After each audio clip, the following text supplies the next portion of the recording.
북한 공군 역사상 절대 있어서는 안 될 일이 일어났습니다. 2018년 어느 가을날 고도 8,000m를 시속 900km로 날던 북한 최정예 전투기 조종사가 갑자기 통제를 무시하고 기술을 돌렸습니다. 관제탑에서는 비상이 걸렸고 지상의 모든 대공포가 그를 향해 조준되었습니다. 과연 그는 어디로 향했고 왜 20년 공군 생활을 버리고 그런 선택을 했을까요? 지금부터 그 이야기를 들려드리겠습니다. 이 영상이 도움이 되셨다면 구독과 좋아요 부탁드립니다. 여러분의 관심이 더 많은 탈북민들의 진실된 이야기를 전할 수 있는 힘이 됩니다. 그 모든 것은 이렇게 시작되었습니다. 제가 태어난 곳은 평안남도 평성시입니다. 여러분도 아시다시피 평성은 북한에서 손꼽히는 군사도시입니다. 공군기지가 있어서 어린 시절부터 하늘을 나는 전투기 소리를 들으며 자랐습니다. 저는 학교 운동장에서 놀다가도 고개를 들어 하늘을 바라보곤 했습니다. 은빛 날개를 펼치고 구름 사이를 가르는 전투기를 보면서 언젠가 저도 저 하늘을 날고 싶다는 꿈을 키웠습니다. 아버지는 공군기지에서 정비병으로 일하셨습니다. 비행기 엔진을 만지는 일이었는데 손에는 늘 기름때가 묻어 있었습니다. 어머니는 집에서 텃밭을 가꾸시며 우리 남매를 키우셨습니다. 그 시절 우리 집은 가난하지는 않았습니다. 아버지가 군인이셨으니까요. 배급도 다른 집보다는 좀 나았고 명절 때면 돼지고기 한 근 정도는 살 수 있었습니다. 저는 학교 성적이 좋았습니다. 특히 수학과 물리를 잘했습니다. 담임 선생님께서 아버지를 따로 부르셔서 이렇게 말씀하셨다고 합니다. 철수는 머리가 좋습니다. 공군 비행학교에 추천하겠습니다. 그날 아버지는 소주를 드시며 기뻐하셨습니다. 우리 아들이 조종사가 되다니. 이 애비가 평생 비행기만 만지작거렸는데 아들은 직접 조종을 하게 생겼구나. 18살 되던 해 저는 평양 근교의 공군 비행학교에 입학했습니다. 전국에서 선발된 100명의 청년들이 모였습니다. 모두가 눈빛이 살아있고 자부심으로 가득했습니다. 우리는 북한 공군의 미래였고 공화국을 지키는 하늘의 방패가 될 사람들이었습니다. 훈련은 혹독했습니다. 새벽 5시에 일어나 구보를 뛰고 아침 식사 후에는 이론 수업이 이어졌습니다. 공기역학, 항법, 기상학, 엔진 구조. 머리가 터질 것 같았지만 저는 악착같이 공부했습니다. 오후에는 체력 단련과 비행 시뮬레이터 훈련이 있었습니다. 밤 10시가 되어서야 잠자리에 들 수 있었습니다. 2년간의 기초 훈련을 마치고 드디어 실제 비행기를 타는 날이 왔습니다. 처음 조종관을 잡았을 때 그 떨림을 저는 지금도 잊을 수 없습니다. 교관이 옆자리에 앉아 무전으로 지시했습니다. 이륙 준비. 스로틀 천천히 올려. 활주로를 달리던 기체가 점점 속도를 높이고 어느 순간 바퀴가 땅에서 떠올랐습니다. 그 순간 저는 새가 된 것 같았습니다. 하늘에서 내려다본 북한 땅은 아름다웠습니다. 끝없이 펼쳐진 산과 들판, 구불구불 흐르는 강. 그때만 해도 저는 이 땅을 지키는 것이 제 사명이라고 굳게 믿었습니다. 김일성 주석님과 김정일 장군님께서 우리에게 주신 이 하늘을 저는 목숨 바쳐 지키겠다고 다짐했습니다. 졸업 후 저는 평성 공군기지에 배치되었습니다. 고향으로 돌아온 것입니다. 부모님은 얼마나 기뻐하셨는지 모릅니다. 아버지는 제 어깨를 두드리며 말씀하셨습니다. 이 애비보다 훨씬 높이 올라갔구나. 저는 소위 계급장을 달고 당당하게 군복을 입었습니다. 조종사 생활은 특별했습니다. 우리는 일반 군인들과는 달랐습니다. 식사도 따로 했고 배급도 더 좋았습니다. 한 달에 한 번씩은 고기가 나왔고 쌀밥도 먹을 수 있었습니다. 숙소도 따로 있었습니다. 북한에서 조종사는 정말 엘리트였습니다. 상위 1%, 아니 0.1%에 속하는 사람들이었습니다. 25살 되던 해 저는 결혼을 했습니다. 아내 순이는 평성시 병원에서 간호사로 일하는 성실한 여성이었습니다. 부모님께서 중매를 서주셨는데 첫 만남부터 서로 마음에 들었습니다. 결혼식은 소박했지만 행복했습니다. 군인 동료들이 와서 축하해 주었고 아버지는 또 소주를 드시며 좋아하셨습니다. 이듬해 딸 미영이가 태어났습니다. 작고 보드라운 생명을 처음 안았을 때 저는 이 아이를 위해서라면 무엇이든 할 수 있겠다고 생각했습니다. 미영이는 제 눈을 닮아 또렷했고 웃을 때면 보조개가 생겼습니다. 저는 매일 새벽 출근해서 비행 임무를 수행했습니다. 훈련 비행도 있었고 초계 비행도 있었습니다. 북한 영공을 지키는 일이었습니다. 때로는 남쪽 경계선 근처까지 날아가기도 했습니다. 무전기에서는 남조선 괴뢰군 전투기 출현, 경계 태세 유지라는 지시가 떨어지곤 했습니다. 하늘에서 보면 휴전선은 그저 보이지 않는 선일 뿐이었습니다. 같은 산, 같은 강, 같은 하늘인데 우리는 그 선을 넘을 수 없었습니다. 가끔 남쪽 전투기와 마주칠 때면 저는 생각했습니다. 저쪽 조종사도 나처럼 하늘을 사랑하는 사람일까? 그도 집에 가족이 있을까? 하지만 그런 생각은 금방 떨쳐냈습니다. 그들은 적이었습니다. 미제국주의의 앞잡이들이었습니다. 우리는 그렇게 교육받았고 저는 그것을 의심하지 않았습니다. 일상은 규칙적이었습니다. 비행훈련, 정치학습, 체력단련, 일주일에 한 번은 꼭 김일성 김정일 주의 학습 시간이 있었습니다. 우리는 교실에 모여 앉아 교관의 강의를 들었습니다. 위대한 수령님과 장군님의 은덕으로 우리는 하늘을 날 수 있습니다. 우리는 당과 수령님께 무한히 충성해야 합니다. 저는 그 말을 믿었습니다. 아니, 믿으려고 했습니다. 당시 저는 체제를 의심하지 않았습니다. 북한이 가장 좋은 나라이고 우리가 가장 행복한 사람들이라고 생각했습니다. 비록 배가 고플 때가 있어도 전기가 자주 끊겨도 그것은 미제의 봉쇄 때문이라고 배웠습니다. 하지만 이따금 아주 작은 의문이 생기곤 했습니다. 비행훈련 중에 북한 땅을 내려다볼 때면 너무 어두웠습니다. 낮에도 공장 굴뚝에서 연기가 나지 않았고 밤에는 불빛이 거의 보이지 않았습니다. 평양만 환했고 다른 지역은 캄캄했습니다. 한 번은 중국 접경 지역을 날다가 두만강 너머를 본 적이 있습니다. 중국 쪽은 불빛이 환했습니다. 건물도 많았고 차들이 도로를 가득 메우고 있었습니다. 왜 저쪽은 저렇게 밝을까? 하지만 저는 그 생각을 깊이 하지 않았습니다. 그런 생각은 위험했으니까요. 30대 중반이 되었을 때 저는 소령으로 진급했습니다. 이제 저는 베테랑 조종사였습니다. 비행 시간만 1000시간이 넘었습니다. 후배들을 가르치기도 했고 중요한 임무를 맡기도 했습니다.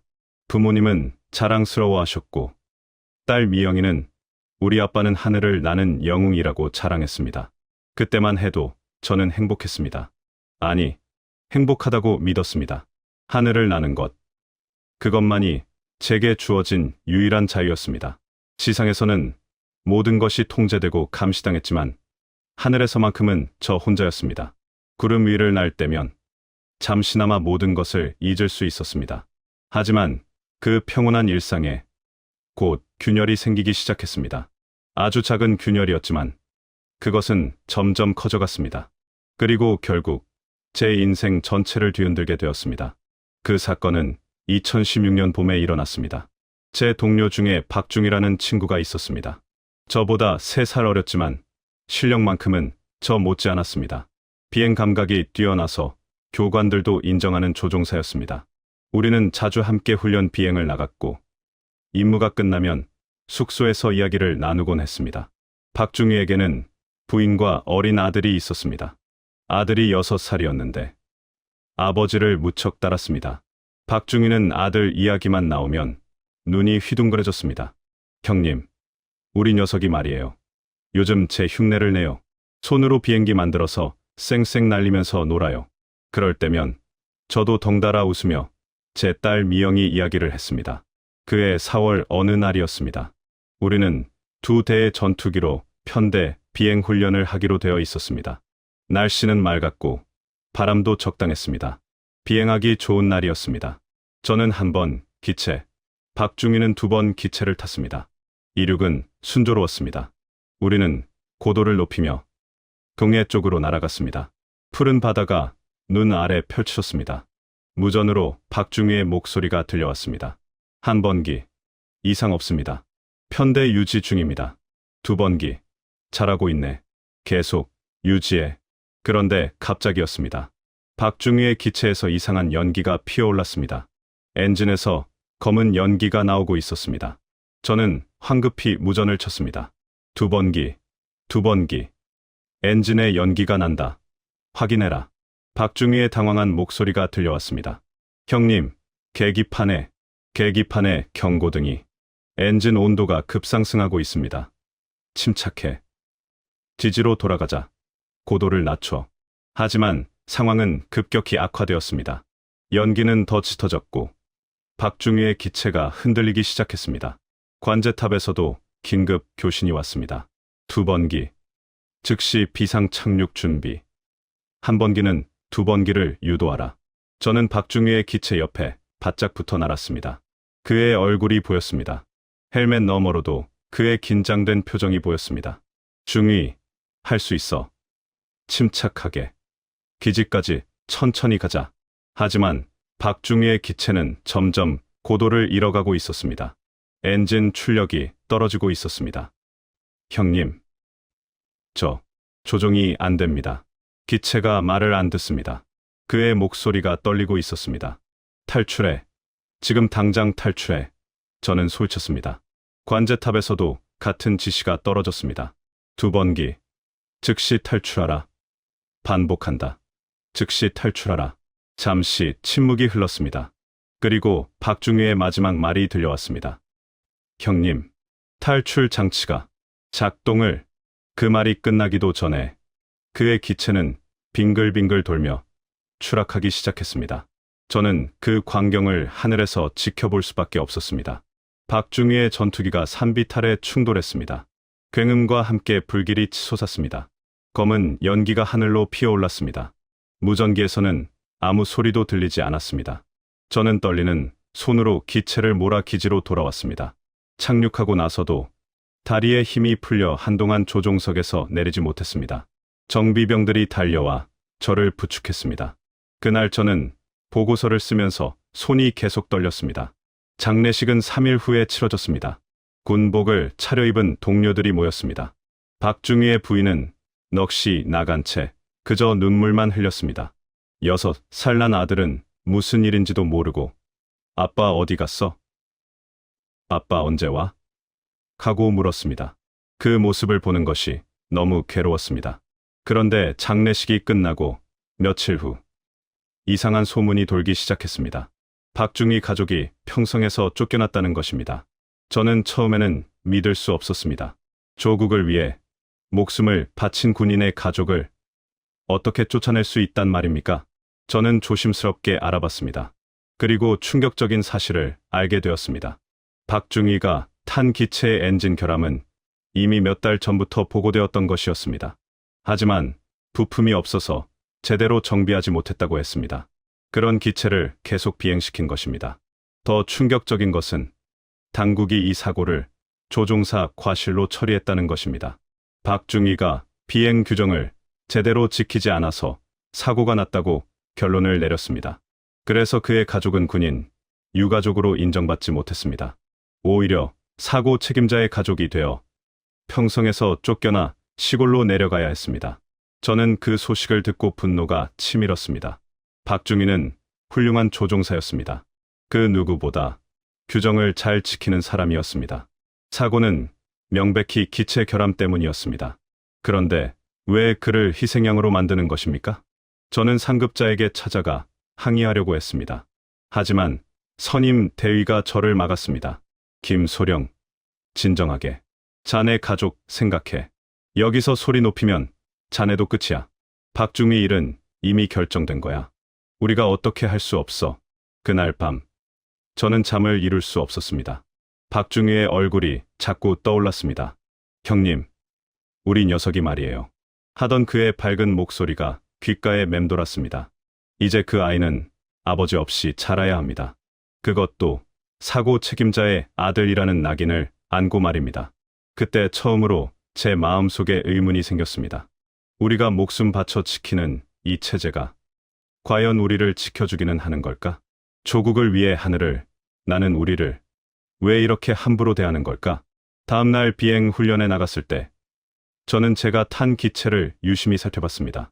군데군데 녹이 슬어 있었고 페인트가 벗겨진 곳도 많았습니다. 엔진 소리도 예전 같지 않았습니다. 갈갈거리는 소리가 났습니다. 이 기체도 박중희가 탄 기체처럼 언제 고장이 날지 모르는 것이었습니다. 저는 하늘에 떠서 생각했습니다. 6.25 전쟁 때도 이랬을까?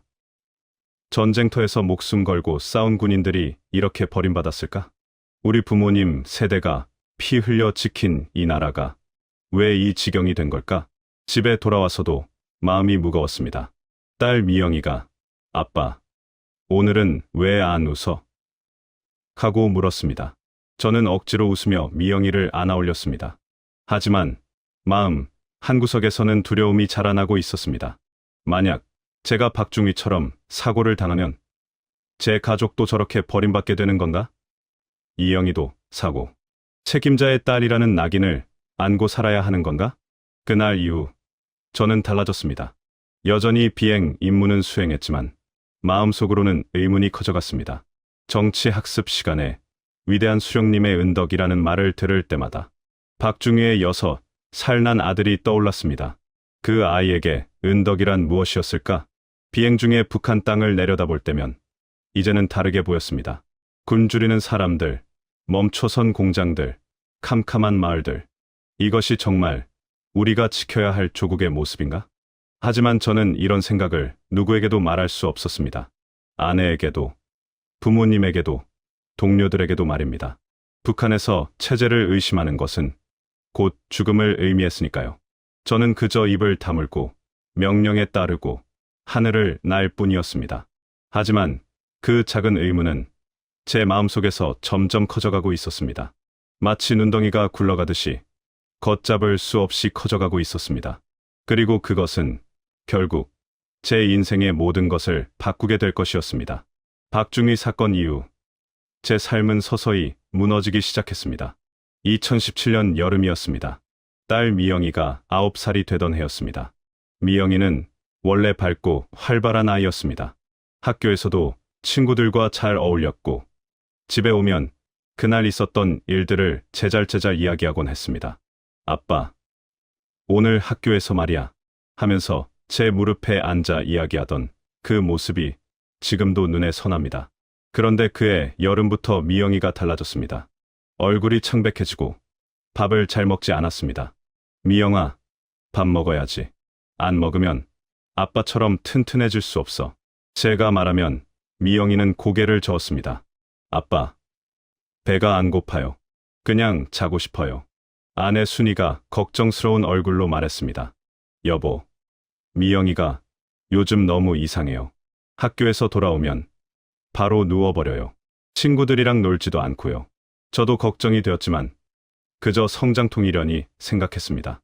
애들이 크면서 그럴 수도 있지. 좀 지켜보자. 하지만 상황은 나아지지 않았습니다.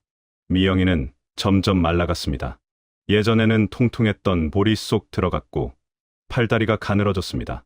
계단을 오를 때도 숨을 헐떡였습니다. 이건 단순한 성장통이 아니었습니다. 아내가 미영이를 데리고 평성병원에 갔습니다. 그날 저는 비행 훈련이 있어서 함께 가지 못했습니다. 훈련을 마치고 집에 돌아왔을 때 아내의 얼굴이 눈물 범벅이 되어 있었습니다. 여보, 의사 선생님이 그러는데. 아내는 말을 잇지 못하고 흐겼습니다. 제 가슴이 철렁 내려앉았습니다. 뭐라고 했어? 대체 무슨 일이야? 영양실조래요. 심각한 영양실조. 그리고 빈혈도 있대요. 간 기능도 약해졌다고. 아내는 제 손을 붙잡았습니다. 당장 영양제를 먹여야 한대요. 고기도 먹이고 우유도 먹이고. 그런데 여보, 우리가 어디서 그걸 구해요? 저는 말문이 막혔습니다. 영양실조라니. 저는 공군 소령입니다. 북한에서 상위 1%에 속하는 사람입니다. 그런 제 딸이 영양실조라니 믿을 수가 없었습니다. 하지만 현실이었습니다.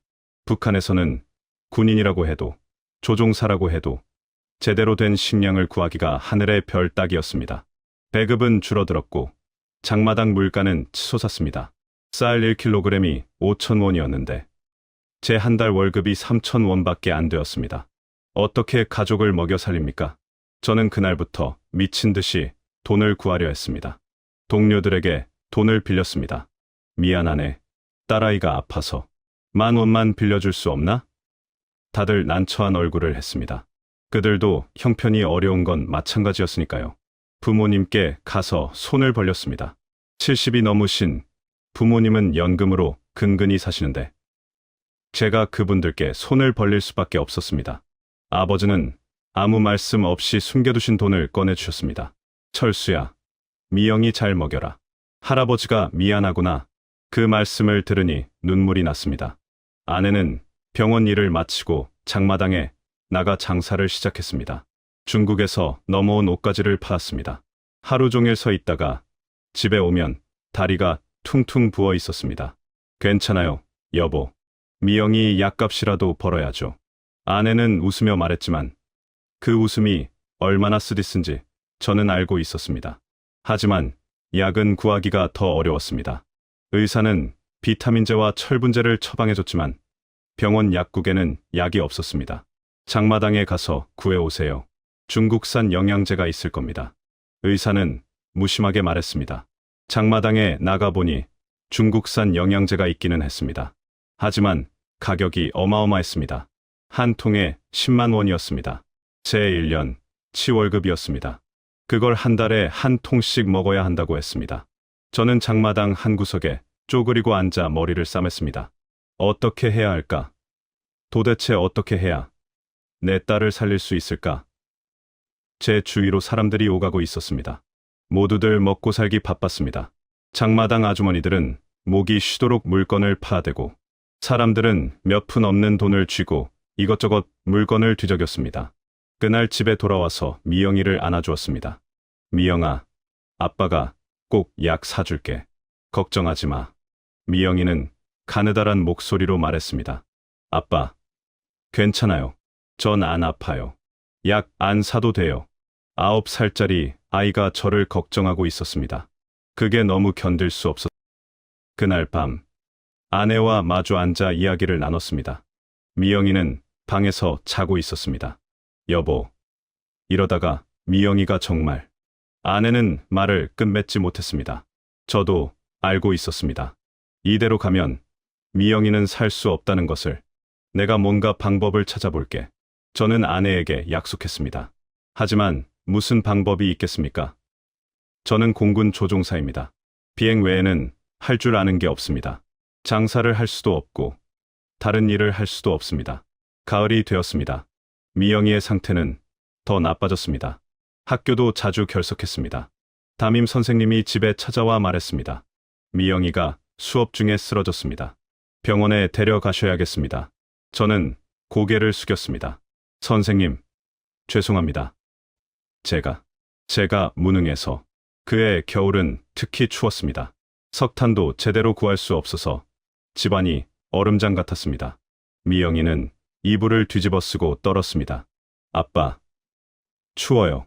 저는 제 군복 외투까지 벗어서 미영이에게 덮어뒀습니다. 어느 날 밤, 저는 창밖을 바라보며 생각했습니다.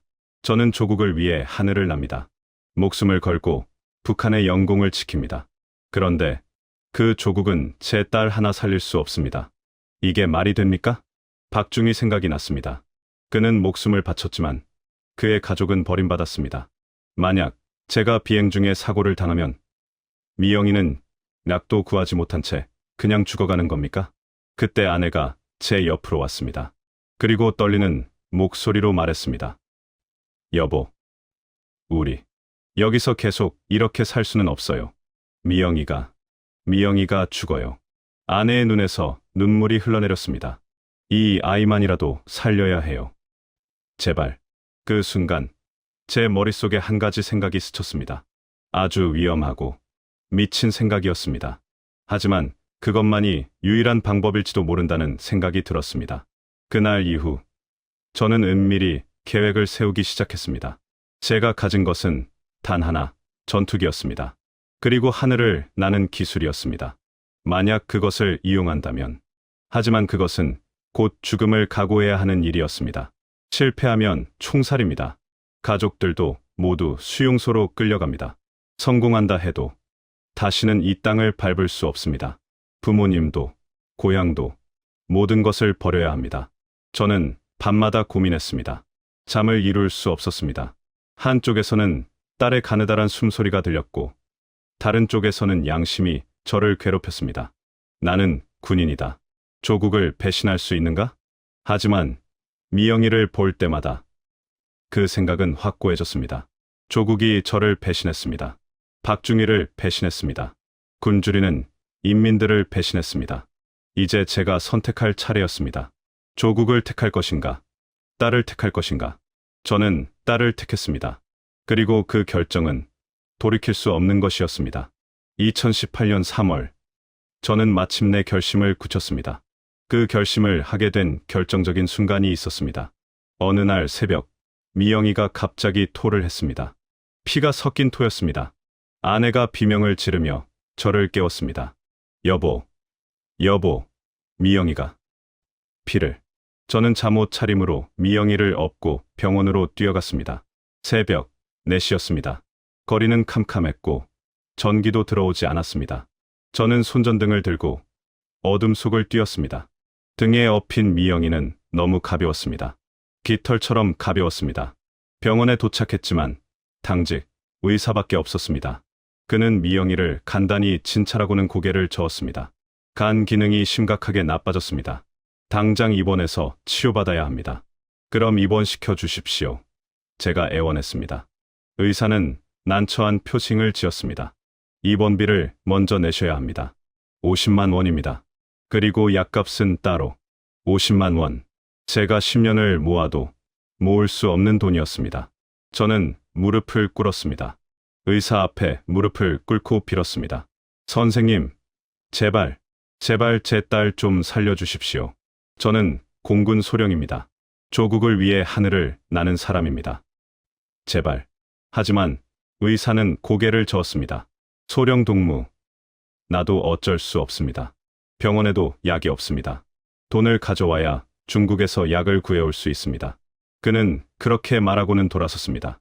저는 미영이를 다시 업고 집으로 돌아왔습니다. 아내는 미영이를 침대에 눕히고 밤새 간호했습니다. 저는 방 한구석에 앉아 주먹으로 벽을 쳤습니다. 벽에 피가 묻었지만 아프지도 않았습니다. 분노와 절망만이 제 가슴을 채웠습니다. 동이 트자 저는 부모님 댁으로 갔습니다. 아버지는 제 얼굴을 보시더니 놀라셨습니다. 철수야, 무슨 일이냐? 얼굴이 왜 그러냐? 저는 그 자리에서 무너져 내렸습니다. 아버지. 아버지는 저를 일으켜 세우시고 방으로 데려가셨습니다. 어머니는 물을 떠다 주셨습니다. 저는 떨리는 목소리로 모든 것을 말씀드렸습니다. 미영이의 병, 약을 구할 수 없는 현실, 그리고 제가 생각하고 있는 계획까지. 아버지, 어머니, 저는 남쪽으로 가려고 합니다. 비행기를 몰고 방 안에 침묵이 흘렀습니다. 아버지의 얼굴이 하얗게 질렸습니다. 어머니는 손으로 입을 막으셨습니다. 그들도 알고 있었습니다. 그것이 무엇을 의미하는지. 한참 후 아버지가 입을 여셨습니다. 철수야. 그건 목숨을 거는 일이다. 실패하면. 알고 있습니다, 아버지. 하지만 이대로는 미영이가 죽습니다. 저는 제 딸을 살려야 합니다. 어머니가 눈물을 흘리며 말씀하셨습니다. 철수야. 그럼 우리는 널 다시 못 보는 거냐? 제 가슴이 찢어지는 것 같았습니다. 어머니, 죄송합니다. 불효자식이 되어서. 하지만 미영이만은. 아버지는 한동안 눈을 감고 계시다가 천천히 고개를 끄덕이셨습니다. 가거라. 내 딸을 살려라. 그리고는 벽장에서 무언가를 꺼내오셨습니다. 아버지가 평생 모으신 돈이었습니다. 이걸 가져가라. 남쪽 가서 미영이 약 사는 데 써라. 저는 그 돈을 받을 수가 없었습니다. 아버지. 이건, 아버지, 노후 자금이지 않습니까? 됐다. 내 애비가 손주 하나 못 살리면 무슨 할아버지냐? 그냥 가져가라. 어머니는 제 손을 꼭 잡으셨습니다. 철수야, 조심해라. 꼭 살아서 미영이 잘 키워라. 그리고 어머니는 더 이상 말을 잇지 못하고 흐느끼셨습니다. 저는 부모님께 절을 올렸습니다. 마지막 절이었습니다. 아버지, 어머니, 낳아주시고 키워주셔서 감사했습니다. 저 꼭 성공해서 통일이 되면 꼭 다시 뵙겠습니다. 집으로 돌아와서 아내에게도 말했습니다. 아내는 이미 제 결심을 눈치채고 있었습니다. 언제 갈 건가요? 다음 주 훈련 비행 때. 그날이 유일한 기회야. 저와 미영이는 어떻게 데려가실 건가요? 아내가 물었습니다. 저는 고개를 저었습니다. 그건 불가능해. 전투기는 1인승이야. 나 혼자도 위험한데. 아내는 이미 각오하고 있었던 듯 고개를 끄덕였습니다. 알았어요. 여보. 남쪽 가면 미영이를 먼저 데려가세요. 저는 괜찮으니까. 미영이만. 순이야. 내가 꼭 너희를 데려올게. 어떻게든 방법을 찾을게. 그날부터 저는 은밀히 준비했습니다. 먼저 다음 주 훈련 비행 일정을 확인했습니다. 3월 21일 동해 쪽으로 초계 비행 훈련이 예정되어 있었습니다. 단독 비행이었습니다. 완벽한 기회였습니다. 저는 기상 데이터를 연구했습니다. 그날의 날씨, 바람의 방향, 구름의 높이, 모든 것을 머릿속에 집어넣었습니다. 밤마다 지도를 펼쳐놓고 항로를 그렸습니다. 북한 영공을 벗어나 남쪽으로 가는 최단 경로를 찾았습니다. 가장 위험한 것은 레이더였습니다. 북한의 대공 레이더망은 촘촘했습니다. 제가 항로를 이탈하는 순간 관제탑에서 알아챌 것입니다. 그러면 즉시 요격기가 뜰 것이고 지상의 대공포가 발사될 것입니다. 저는 계산했습니다. 제가 기술을 남쪽으로 돌리고 나서 남한 영공까지 도달하는데 걸리는 시간은 약 15분. 그 15분 안에 저를 격추하려는 모든 공격을 피해야 합니다. 성공 확률은 30%도 안 될 것 같았습니다. 하지만 저는 해야만 했습니다. 미영이를 위해서라면 30%가 아니라 1%의 가능성이라도 시도해야 했습니다. 동료들과 마지막 술자리를 가졌습니다. 그들은 아무것도 몰랐습니다. 저와 웃고 떠들며 소주를 마셨습니다. 김소령, 우리 내년에도 함께 하늘을 날자. 저는 웃으며 대답했습니다. 그래, 그러자. 하지만 속으로는 이별을 고하고 있었습니다. 3월 20일 밤, 마지막으로 미영이를 안아주었습니다. 미영이는 너무 야위어서 뼈만 앙상했습니다. 미영아, 아빠가 너를 꼭 살릴게. 약속한다. 미영이는 가느다란 목소리로 말했습니다. 아빠, 사랑해요. 아내와 마지막 밤을 보냈습니다. 우리는 말없이 서로를 안고 있었습니다. 아내는 울지 않았습니다. 대신 제 손을 꼭 잡고 말했습니다. 여보, 살아서 가세요. 꼭 살아서. 순이야, 미안해. 그리고 고마워. 당신을 만나서 행복했어. 새벽에 집을 나설 때 부모님 댁 쪽을 바라봤습니다. 어둠 속에서 집이 보였습니다. 저를 낳아주시고 키워주신 곳. 이제 다시는 볼 수 없을지도 모르는 곳. 아버지, 어머니, 건강하세요. 기지로 향했습니다. 마지막 비행을 위해, 생과 사를 가르는 15분을 위해 제 운명은 이제 하늘에 달려 있었습니다. 2018년 3월 21일, 그날이 왔습니다. 새벽 6시, 저는 평소처럼 기지에 출근했습니다. 동료들에게 인사했습니다. 좋은 아침입니다. 모두가 평소와 다름없이 대답했습니다. 아무도 몰랐습니다. 오늘이 제 마지막 비행이 될 거라는 것을. 브리핑 시간이었습니다. 비행대장이 오늘의 임무를 설명했습니다. 김철수 소령. 오늘 동해 초계 비행 단독 임무다. 항로는 평성에서 출발해서 원산 앞바다까지.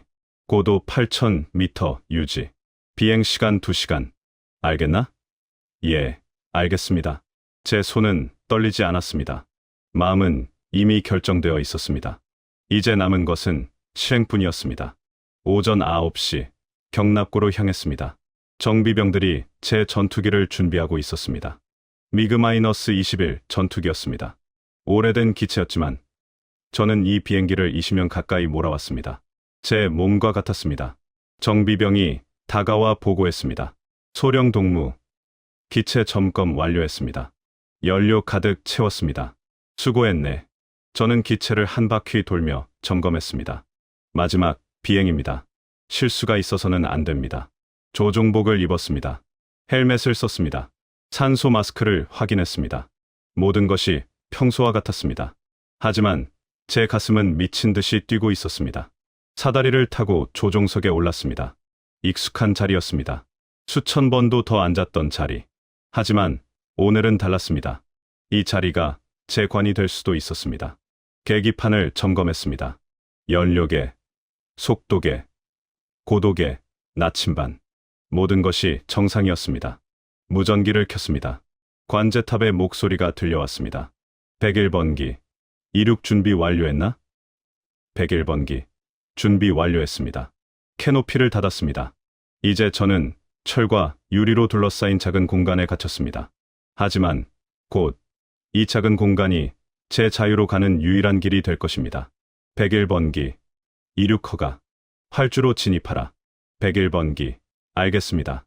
엔진을 시동했습니다. 굉음이 울렸습니다. 기체가 진동했습니다. 저는 스로틀을 천천히 밀었습니다. 전투기가 움직이기 시작했습니다. 활주로에 진입했습니다.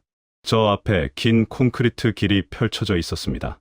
하늘로 향하는 길, 자유로 향하는 길, 아니면 죽음으로 향하는 길. 101번기, 이륙 개시. 101번기, 이륙합니다. 스로틀을 끝까지 밀었습니다. 엔진이 포효했습니다. 기체가 화살처럼 앞으로 쏘아졌습니다. 속도계 바늘이 빠르게 올라갔습니다. 100, 150, 200, 250점. 조종간을 당겼습니다. 기체의 기수가 들렸습니다. 바퀴가 활주로에서 떨어졌습니다. 저는 하늘로 올라가고 있었습니다. 마지막 비행이 시작되었습니다. 101번기, 이륙 완료. 항로 진입 중. 101번기, 확인. 원산 방향으로 진행하라. 저는 북동쪽으로 기수를 돌렸습니다. 고도를 높였습니다. 3,000m, 5,000m, 8,000m. 구름 위로 올라왔습니다. 햇살이 눈부셨습니다. 아래로 북한 땅이 펼쳐져 있었습니다. 산과 강과 들판. 제가 태어나고 자란 땅. 지금 제 아내와 딸이 있는 땅. 부모님이 계신 땅. 이 땅을 지키기 위해 20년을 바친 땅. 하지만 이제 저는 이 땅을 떠나야 했습니다. 30분간 정해진 항로를 따라 날았습니다. 원산 앞바다가 보이기 시작했습니다. 푸른 동해가 눈 아래 펼쳐졌습니다. 관제탑에서 교신이 왔습니다. 101번기. 항로 유지 잘하고 있다. 계속 진행하라. 제 심장이 더 빠르게 뛰었습니다. 이제입니다. 지금이 순간입니다. 15분의 생사가 걸린 순간이. 저는 심호흡을 했습니다. 미영이의 얼굴이 떠올랐습니다. 창백한 얼굴, 가느다란 목소리. 아빠, 사랑해요. 순이의 마지막 말이 들렸습니다. 여보, 살아서 가세요. 부모님의 얼굴이 보였습니다. 박중희의 모습도 떠올랐습니다. 저는 조종간을 잡았습니다. 그리고 천천히, 조용히 기수를 남쪽으로 돌렸습니다. 나침반의 바늘이 돌았습니다. 북동쪽에서 남쪽으로, 금지된 방향으로, 다시는 돌아올 수 없는 방향으로. 10초가 지났습니다. 관제탑에서 교신이 왔습니다. 101번기. 항로 이탈 감지. 즉시 원래 항로로 복귀하라. 저는 무전기를 껐습니다. 이제 돌아갈 수 없습니다. 스로틀을 최대로 밀었습니다. 속도를 높였습니다. 시속 900km. 음속에 가까운 속도로 남쪽을 향해 날았습니다. 경보음이 울렸습니다. 레이더에 적기가 포착되었습니다. 뒤에서 요격기가 쫓아오고 있었습니다. 빨랐습니다. 순식간에 거리가 좁혀졌습니다. 무전기에서 소리가 들렸습니다. 제가 끈 줄 알았는데 긴급 채널로 연결되어 있었습니다. 101번기. 즉시 돌아오라. 안 그러면 격추한다. 비행대장의 목소리였습니다. 저는 대답하지 않았습니다. 대신 기체를 더 낮췄습니다. 해수면에 가깝게 내려갔습니다. 레이더를 피하기 위해서였습니다. 파도가 바로 아래 보였습니다. 거대한 물결이 일렁였습니다. 뒤에서 총알이 날아왔습니다. 예광탄이 제 기체 옆을 스쳐 지나갔습니다. 빗나갔습니다. 저는 급선회했습니다. 기체가 기울었습니다. 지포스가 제 몸을 짓눌렀습니다. 또 다른 경보음. 지대공 미사일이 발사되었습니다. 북한 해안의 대공포 기지에서 저를 향해 미사일을 쐈습니다. 레이더 화면에 2개의 점이 빠르게 다가오고 있었습니다. 저는 급강하였습니다. 고도를 더 낮췄습니다. 바다 표면에서 50m, 30m.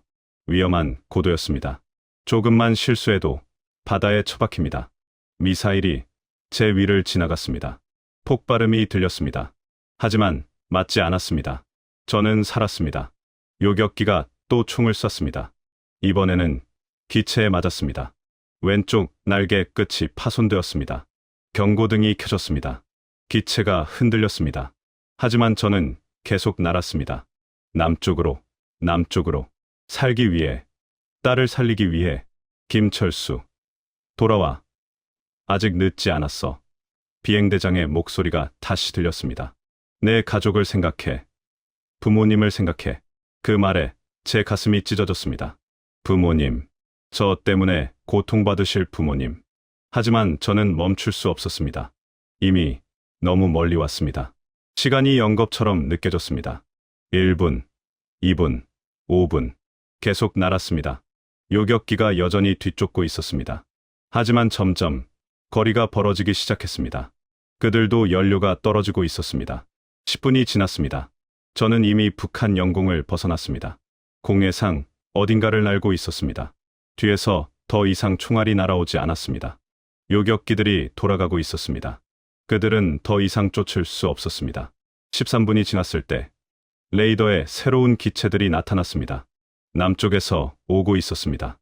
한국 공군의 F-16 전투기들이었습니다. 그들은 저를 요격하는 게 아니라 호위하고 있었습니다. 무전기에서 새로운 목소리가 들렸습니다. 한국어였습니다. 북한과 조금 다른 억양이었지만 같은 말이었습니다. 북한 전투기. 우리는 대한민국 공군입니다. 당신을 안전하게 안내하겠습니다. 우리를 따라오십시오. 그 순간 눈물이 쏟아졌습니다. 저는 울면서 대답했습니다. 감사합니다. 감사합니다. 15분이 지났습니다. 저는 살아남았습니다. 한국 영공에 들어왔습니다. F-16들이 제 양옆에서 호위했습니다. 저 앞에 육지가 보이기 시작했습니다. 대한민국의 땅이었습니다. 강릉 공군기지로 안내하겠습니다. 계속 따라오십시오. 한국 조종사의 목소리가 들렸습니다. 저는 고개를 끄덕였습니다. 헬멧 안에서 눈물과 땀이 범벅이 되어 있었습니다. 20분 후 강릉 기지의 활주로가 보였습니다. 저는 천천히 고도를 낮췄습니다. 부서진 왼쪽 날개가 걱정되었지만 기체는 버텨주었습니다. 바퀴가 활주로에 닿았습니다. 타이어가 비명을 질렀습니다. 저는 브레이크를 밟았습니다. 기체가 서서히 속도를 줄였습니다. 그리고 마침내 완전히 멈춰섰습니다. 저는 살았습니다. 대한민국에 도착했습니다. 엔진을 껐습니다. 캐노피를 열었습니다. 차가운 공기가 들어왔습니다. 자유의 공기였습니다. 활주로 주변의 군인들이 총을 들고 둘러싸고 있었습니다. 하지만 그들은 적이 아니었습니다. 저를 환영하는 사람들이었습니다. 저는 조종석에서 내렸습니다. 다리가 후들거렸습니다. 땅에 무릎을 꿇었습니다. 그리고 그 자유로운 땅에 이마를 대고 울었습니다. 감사합니다. 감사합니다. 제 딸을 살려주세요. 저는 살아남았습니다. 그 15분의 지옥을 뚫고 이제 제 딸을 살릴 수 있습니다. 땅에 무릎을 꿇고 있는 저를 누군가 일으켜 세웠습니다. 괜찮으십니까? 다친 곳은 없으십니까? 한국군 장교가 저를 부축했습니다. 저는 고개를 끄덕였습니다. 몸은 멀쩡했습니다. 하지만 다리에 힘이 풀려 제대로 설 수가 없었습니다. 주변에 수십 명의 군인들이 둘러서 있었습니다.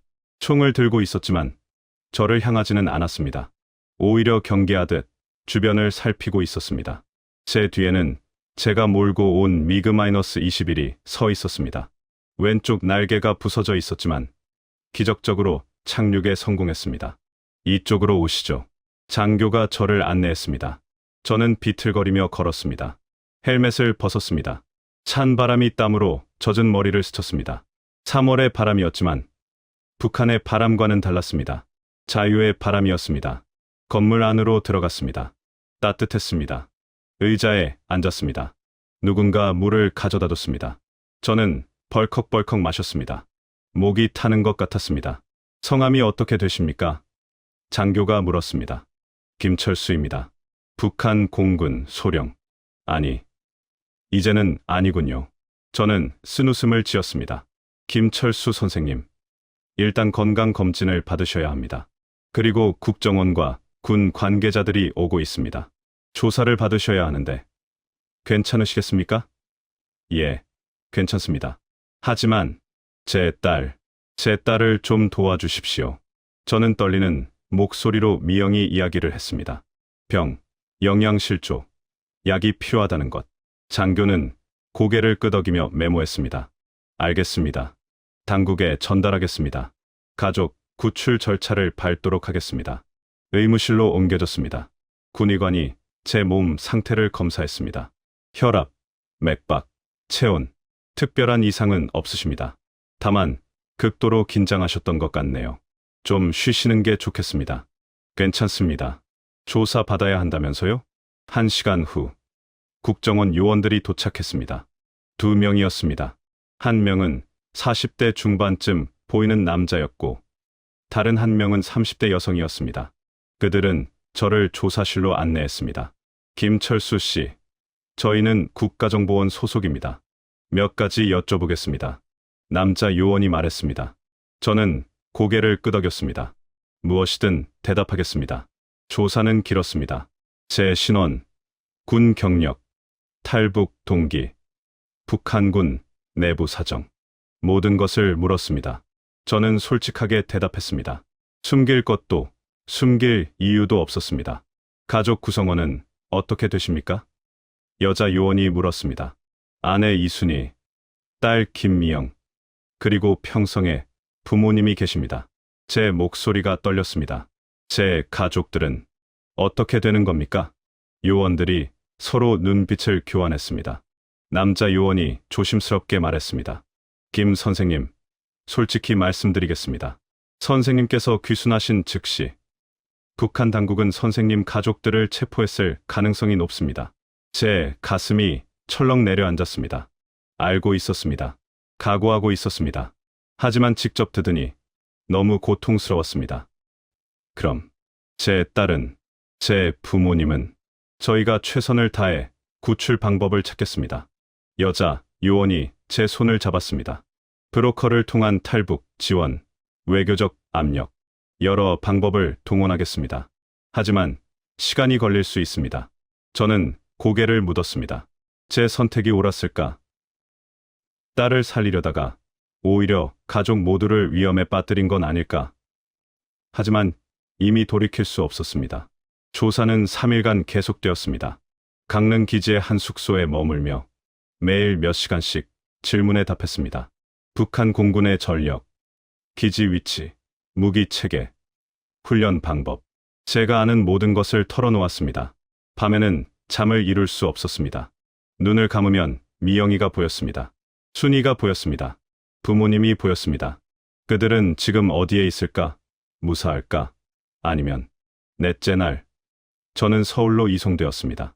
차를 타고 가는 동안 창밖을 바라봤습니다. 깨끗한 도로, 멈추지 않고 달리는 자동차들, 환한 불빛들. 북한과는 완전히 다른 세상이었습니다. 서울에 도착했습니다. 높은 건물들이 하늘을 찔렀습니다. 사람들이 거리를 가득 메우고 있었습니다.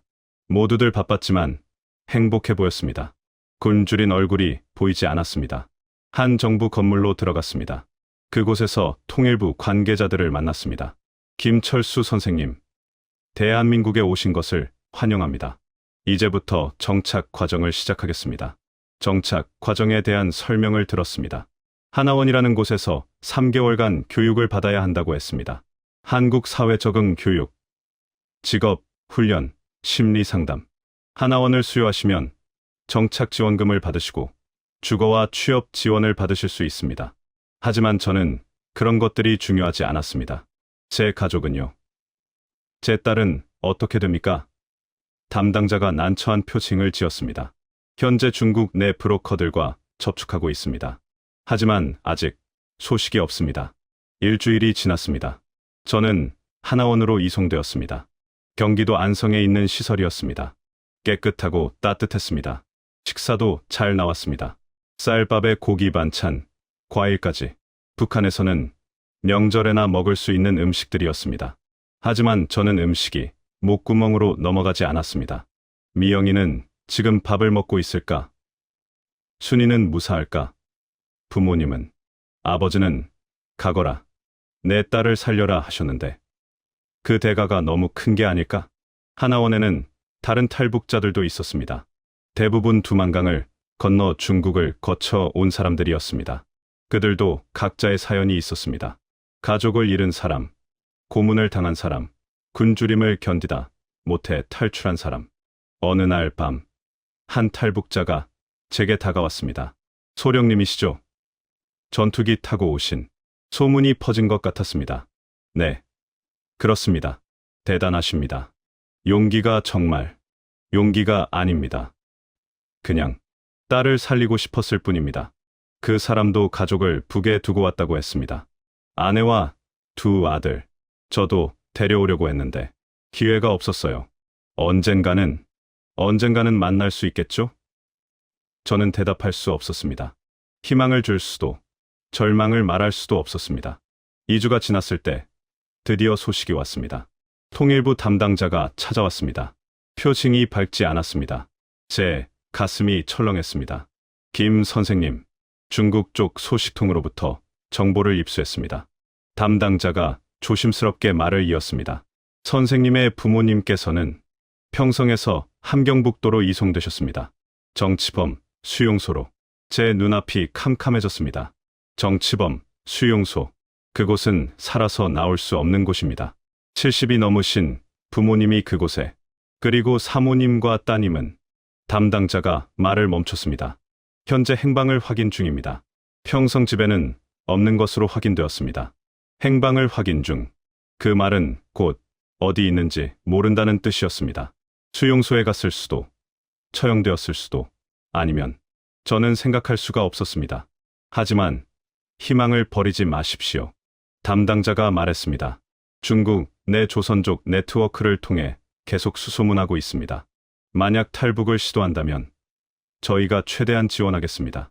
저는 고개를 끄덕일 수밖에 없었습니다. 지금 제가 할 수 있는 건 기다리는 것뿐이었습니다. 그리고 기도하는 것. 미영이가 무사하기를, 순이가 살아있기를, 부모님께서 고통받지 않기를. 그날 밤, 저는 하나원 기숙사 방에 혼자 앉아 있었습니다. 창밖으로 한국의 밤하늘이 보였습니다. 별이 빛나고 있었습니다. 북한에서 본 것과 같은 별들이었습니다. 같은 하늘 아래 우리는 갈라져 있었습니다. 저는 자유를 얻었지만 제 가족은 지옥에 있었습니다. 이것이 옳은 선택이었을까? 아니면 저는 그저 비겁한 아버지였을까? 눈물이 흘러내렸습니다. 저는 하늘을 보며 중얼거렸습니다. 미영아, 아빠가 미안해. 순이야, 미안해. 아버지, 어머니, 정말 죄송합니다. 하지만 아빠는 꼭 너희를 찾을 거야. 기다려줘. 꼭 만날 수 있을 거야. 그것이 제가 할 수 있는 전부였습니다. 기다리고, 희망하고, 기도하는 것, 그리고 살아남는 것. 가족을 다시 만날 그날까지 하나원 생활이 시작되었습니다. 매일 아침 8시 수업이 시작되었습니다. 한국 사회 이해, 법률 교육, 취업 준비, 심리 상담. 저는 수업에 앉아 있었지만 머리로는 다른 생각만 했습니다. 미영이는 지금 어디 있을까? 살아는 있을까? 강사들은 친절했습니다.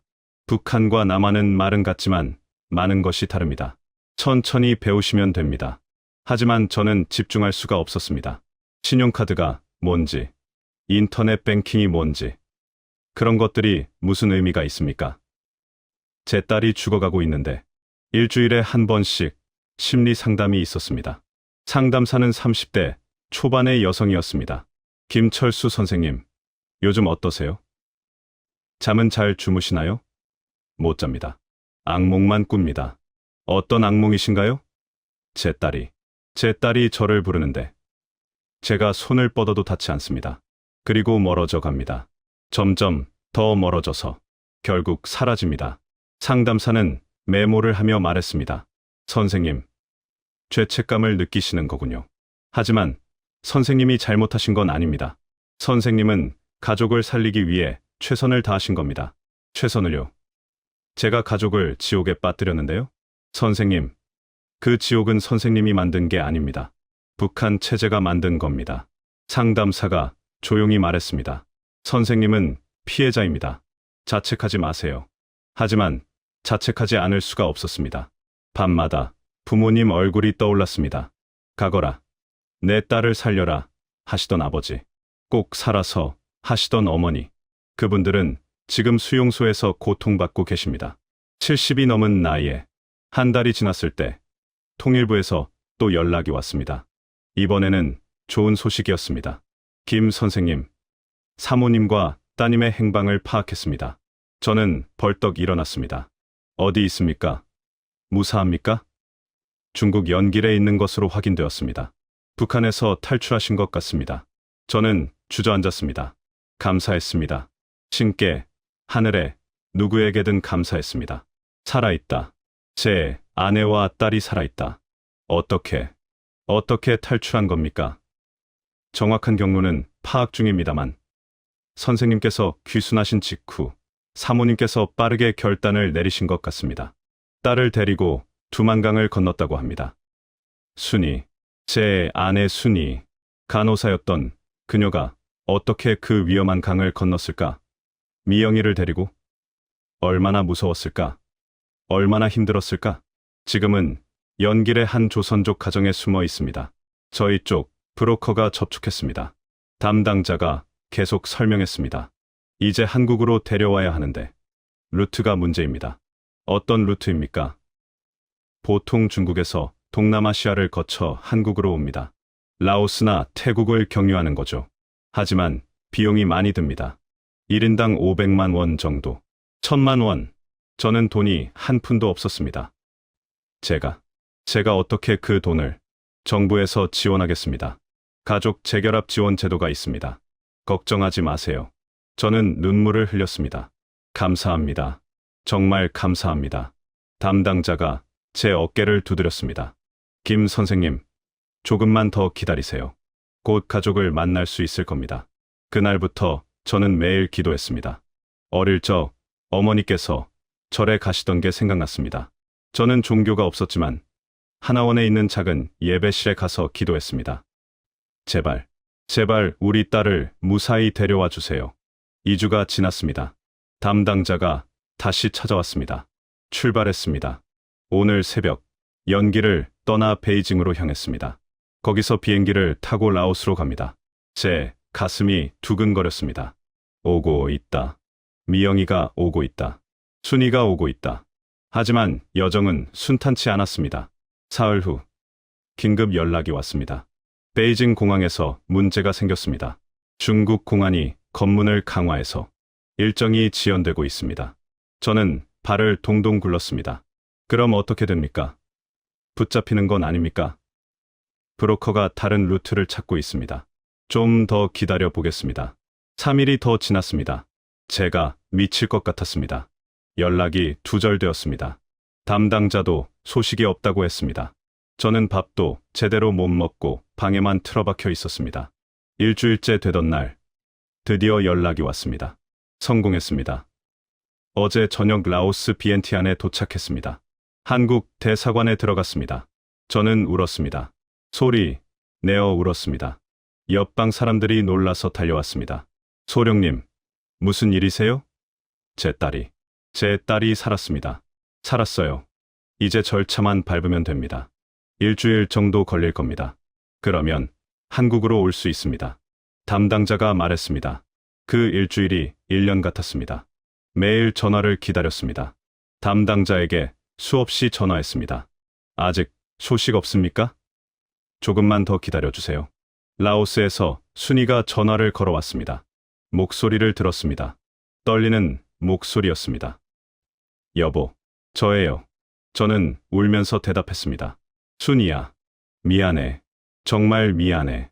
미안하긴요. 당신이 길을 열어줘서 우리가 살았어요. 순이의 목소리도 울먹였습니다. 미영이가 당신 보고 싶대요. 아빠, 언제 만나냐고. 곧 만날 수 있어. 조금만 더 기다려. 저는 전화기를 붙잡고 흐느꼈습니다. 드디어 그날이 왔습니다. 2018년 5월 15일.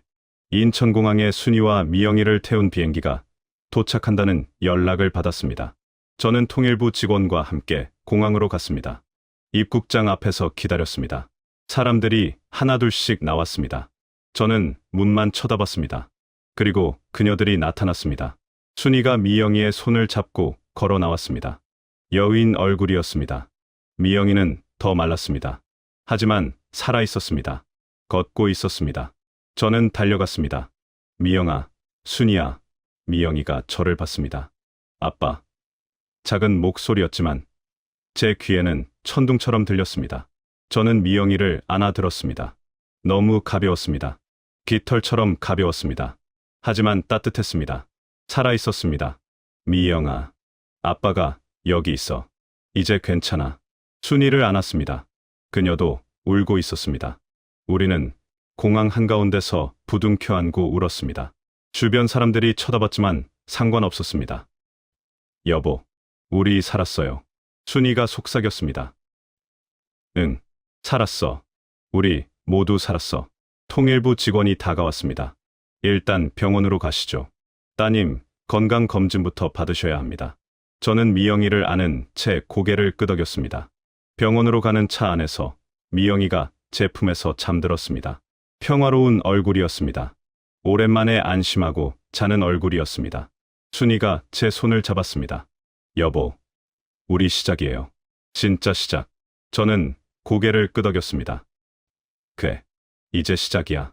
창밖으로 서울의 풍경이 지나갔습니다. 높은 건물들, 붐비는 거리, 환한 불빛들, 자유의 땅이었습니다. 우리가 앞으로 살아갈 땅이었습니다. 하지만 제 마음 한구석에는 여전히 아픔이 있었습니다. 북에 두고 온 부모님, 수용소에 계실 아버지와 어머니, 언젠가는 모시고 올 수 있을까? 통일이 되면 다시 만날 수 있을까? 저는 하늘을 올려다봤습니다. 같은 하늘이었습니다. 북한도 남한도 같은 하늘 아래 있었습니다. 아버지, 어머니, 조금만 기다리세요. 제가 꼭 다시 찾아뵙겠습니다.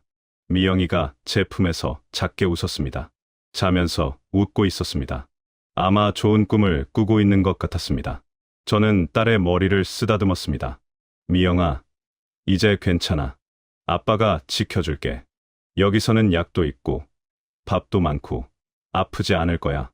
우리 함께 행복하게 살자. 차는 병원을 향해 달렸습니다. 새로운 삶을 향해, 희망을 향해, 자유를 향해 저희 가족의 진짜 이야기가 이제 시작되려 하고 있었습니다. 병원에서 일주일을 보냈습니다. 미영이는 정밀 검사를 받았습니다. 의사들이 여러 명 달라붙어 검사했습니다. 피 검사, 초음파, 엑스레이. 북한에서는 상상도 못할 일이었습니다. 검사 결과를 들었습니다. 담당 의사가 차트를 보며 말했습니다. 심각한 영양실조와 빈혈, 간 기능 저하가 있습니다. 하지만 다행히 치료 가능합니다. 꾸준히 약을 먹고 영양을 보충하면 회복될 겁니다. 저는 그 말을 듣고 무릎이 꺾였습니다. 치료 가능하다. 살릴 수 있다. 선생님, 정말 감사합니다. 정말. 의사가 제 어깨를 두드렸습니다. 아버님, 이제 걱정 마세요. 저희가 잘 치료하겠습니다. 미영이는 입원했습니다. 매일 영양제 주사를 맞았고 하루 3끼 영양식을 먹었습니다. 처음에는 잘 먹지 못했습니다. 위가 오그라들어서 조금만 먹어도 배가 불렀습니다. 하지만 점점 나아졌습니다. 일주일 후 미영이의 얼굴에 혈색이 돌기 시작했습니다. 2주 후에는 혼자 걸어 다닐 수 있었습니다. 한 달 후에는 웃기 시작했습니다. 제대로 된 웃음이었습니다. 아빠, 오늘 밥이 맛있었어요. 고기도 있었고 과일도 있었어요. 미영이가 제게 말했습니다. 저는 울컥했습니다. 당연한 것들이 이렇게 감사할 수가 없었습니다. 2달 후, 미영이는 퇴원했습니다. 완치는 아니었지만 많이 좋아졌습니다. 집에서 계속 약을 먹으며 회복하면 된다고 했습니다. 저희는 정부에서 제공한 임대 아파트로 이사했습니다. 경기도 안산의 작은 아파트였습니다. 방 2개의 거실, 부엌, 화장실. 북한에서는 간부들도 누리기 힘든 집이었습니다. 처음 집에 들어갔을 때 순이가 감탄했습니다. 여보, 여기 보세요. 수돗물이 나와요. 따뜻한 물이. 극한에서는 물을 길어다 써야 했습니다. 겨울에는 얼어서 물도 못 썼습니다. 하지만 여기는 달랐습니다. 화장실도 집 안에 있어요. 물 내리는 것도 있고, 순이는 신기한 듯 이것저것 만져봤습니다. 저도 마찬가지였습니다. 스위치만 누르면 켜지는 전등, 스문의 시간 나오는 전기, 따뜻한 온돌. 미영이는 자기 방을 갖게 되었습니다. 아빠, 이 방이 제 방이에요? 그래, 미영이 방이야. 미영이는 방 안을 이리저리 돌아다니며 좋아했습니다. 북한에서는 온 가족이 한 방에서 잤었습니다. 저는 하나원 교육을 마치고 취업 준비를 시작했습니다. 조종사 경력이 있었지만 한국에서 바로 파일럿이 될 수는 없었습니다. 자격증을 새로 따야 했고, 그러려면 교육과 시험을 거쳐야 했습니다. 담당 상담사가 말했습니다. 김 선생님, 조종사 자격 취득에는 시간이 걸립니다. 일단 다른 일을 하시면서 준비하시는 게 어떨까요? 무슨 일이든 하겠습니다. 가족을 먹여 살려야 하니까요. 처음 한 일은 택배 상하차였습니다. 새벽에 일어나 물류센터에 가서 택배를 나르는 일이었습니다. 힘들었지만 돈을 벌었습니다. 하루 8만 원. 북한에서 제 한 달 월급보다 많은 돈을 하루에 벌었습니다. 일을 마치고 집에 돌아오면 순이가 밥을 차려놓고 기다렸습니다. 여보, 수고했어요. 씻고 드세요. 순이도 병원에 취업했습니다. 간호사 자격증을 인정받아 한 동네 병원에서 일하기 시작했습니다. 저녁 식탁에 둘러앉았습니다. 쌀밥에 김치, 된장찌개, 생선구이. 매일 이렇게 먹을 수 있다는 게 믿기지 않았습니다. 미영이는 이제 밥을 잘 먹었습니다. 볼에 살이 오르고 있었습니다. 미영아, 맛있어? 네, 아빠. 맛있어요. 미영이가 활짝 웃었습니다. 그 웃음을 보는 것만으로도 행복했습니다. 이것을 위해 제가 목숨을 걸었구나. 후회는 없었습니다. 하지만 밤이 되면 여전히 괴로웠습니다. 부모님 생각이 났습니다. 수용소에 계실 아버지, 어머니, 제 때문에 고통받고 계실 두 분. 어느 날 밤, 순이가 제 손을 잡았습니다. 여보, 너무 자책하지 마세요. 장인어른, 장모님께서도 원하셨잖아요. 미영이 살리라고. 알아. 하지만 그래도 너무 죄송해서. 언젠가 통일이 되면 만날 수 있을 거예요. 그때까지 우리 열심히 살아요. 그게 부모님께 보답하는 길이에요.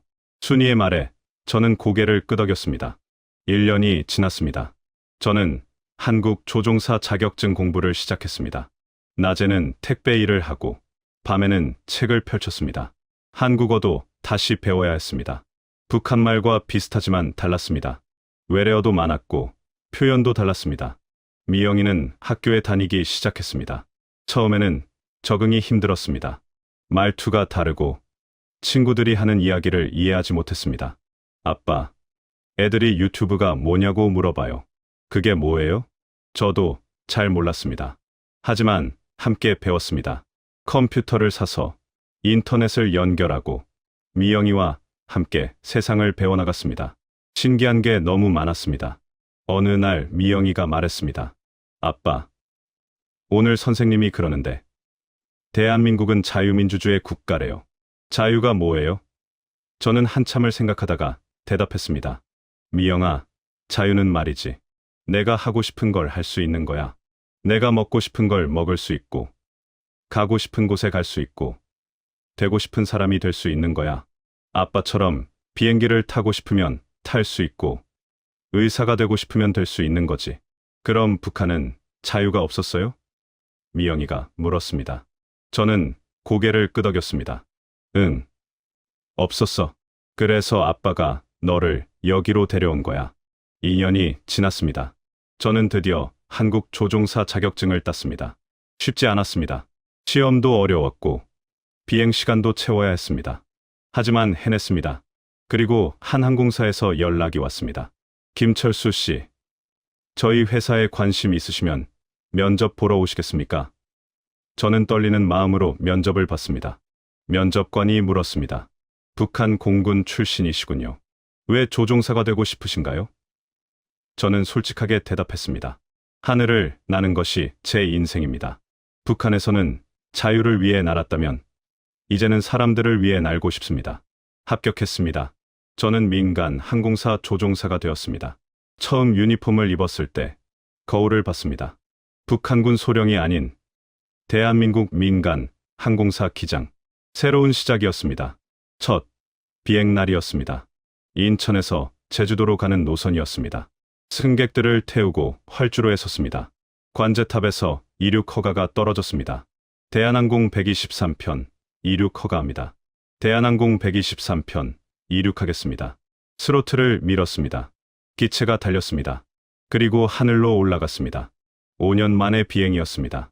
하지만 이번에는 달랐습니다. 도망치는 비행이 아니었습니다. 자유로운 비행이었습니다.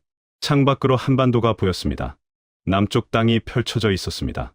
환한 불빛들, 넓은 도로들, 평화로운 풍경. 이곳이 제가 살아갈 곳입니다.